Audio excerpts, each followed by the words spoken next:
Hello guys!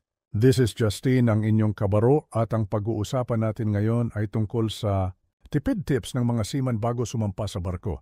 Pero bago yan, please don't forget to subscribe. Sa buhay ng isang seafarer, mahalaga ang pagtitipid.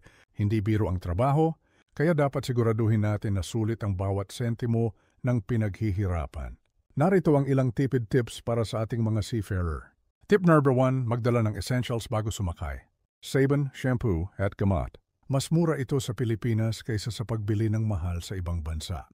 At kung magbabaon ka ng damit pang trabaho, kung ratings ka man, mas maganda kung bumili ka sa ukay para di magamit ang mga branded at mamahaling damit. Tip number 2, limitahan ang padala, mag-set ng budget para sa mga padala sa pamilya. Huwag ibigay lahat ng sahod, siguraduhin na meron kang natitira para sa iyong ipon.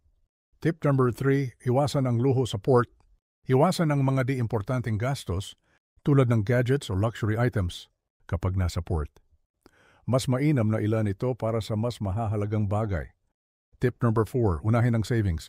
Sa bawat sahod, unahin ang pagtabi ng pera para sa ipon bago gastusin ang iba. Mag-set ng target savings para mas motivated ka. Tip number 5, magtipid sa gamit. Alagaan ang mga gamit tulad ng damit, sapatos at gadgets. Mas tatagal ang gamit mo, mas hindi ka magagastos agad sa pagpapalit.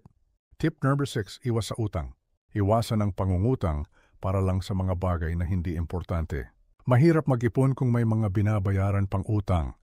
Tip number 7, planuhin ang pag-uwi.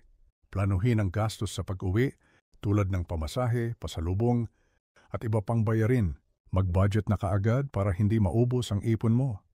Tip number 8, mag-invest sa negosyo. Kung may extra savings, subukan mag-invest sa negosyo tulad ng online franchise. Magkakaroon ka ng dagdag kita kahit nasa barko ka. Tip number 9, gumamit ng money management apps. Gumamit ng money management apps or kahit Excel para masubaybayan ang iyong gastusin at ipon. Importante ito para hindi ka lumagpas sa budget mo. Tip number 10, gumamit ng eSIM. Kung gusto mong makatipid habang nasa barko, isang praktikal na solusyon ay ang paggamit ng eSIM. Sa halip na gumastos sa roaming charges, mas makakamura ka sa local data plans na mabibili online gamit ang eSIM. Perfect ito para sa mga seafarer na madalas nasa iba't ibang bansa, kaya siguradong connected ka pa rin nang hindi napapamahal. Ilan lamang ito sa mga simpleng paraan para makatipid habang nasa barko. Tandaan, ang bawat hakbang patungo sa pagtitipid ay hakbang din patungo sa mas magandang kinabukasan. Stay safe mga kabaro at good luck sa inyong paglalakbay.